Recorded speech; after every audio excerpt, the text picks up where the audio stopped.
नाशिकमधील कांदा उत्पादक शेतकरी हे राहुल गांधींच्या भेटीला गेलेत। कांद्याच्या प्रश्नावर शेतकरी आज राहुल गांधींशी चर्चा करणार आहेत। तर आपण पाहतोय कांद्याच्या प्रश्नाबाबत राहुल गांधींची भेट घेणार आहेत आज या ठिकाणचे शेतकरी।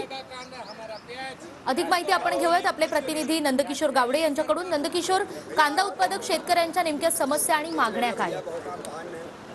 नक्कीच नितीचा जर पाहायला गेलं तर नाशिक जिल्हा हा कांदा उत्पादनासाठी एक महत्त्वाचा म्हणून मानला जातो आणि अशाच वेळी आता राहुल गांधी यांचा आजचा महाराष्ट्रातला तिसरा दिवस आहे भारत जोडो न्याय यात्रेचा आणि याच दरम्यान शेतकरी मेळाव्याचं सुद्धा आयोजन काँग्रेस मार्फत करण्यात आले आहे। त्यामुळे एकंदरीत राहुल गांधी शेतकरी मेळाव्यासाठी थोड्याच वेळात उपस्थित राहतील। मात्र त्या अगोदर जर पाहायला गेलं तर कांदा उत्पादक जे शेतकरी आहेत ते राहुल गांधी यांच्या भेटीला त्या ठिकाणी राहुल गांधी यांची विश्रांतीसाठी सोय करण्यात आलेल्या टेंटमध्ये एक कांदा रथ बनवून घेऊन काही शेतकरी हे त्यांच्या भेटीला गेलेले आपल्याला पाहायला मिळते आणि थोड्याच वेळात त्या शेतकऱ्यांना सुद्धा राहुल गांधी भेटणार असल्याची माहिती समोर येते।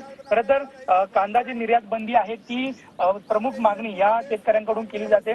त्यामुळे एकंदरीत आजच्या मेळाव्यात सुद्धा राहुल गांधी हे कांदा उत्पादक शेतकऱ्यांवरती आणि इतर शेतकऱ्यांच्या धोरणाबद्दल सुद्धा सभेमध्ये बोलतील। या सभेमध्ये खरं तर शरद पवार असू दे किंवा संजय राऊत सुद्धा असू दे शेतकऱ्यांच्या प्रश्नावरून सरकारला घेरण्याची शक्यता आहे। आणि राहुल गांधी जर काल काय पाहायला गेलं तर धुळ्यामध्ये महिलांसंदर्भात धोरण जाहीर केलं होतं आणि आज शेतकरी मेळावा घेऊन राहुल गांधी हे शेतकऱ्यांसाठी सुद्धा जे धोरण आहे ते जाहीर करणार आहेत। नक्कीच, आणि त्या सगळ्या संदर्भात जाणून घेतल्यावर नंदकिशोर तुर्तास धन्यवाद।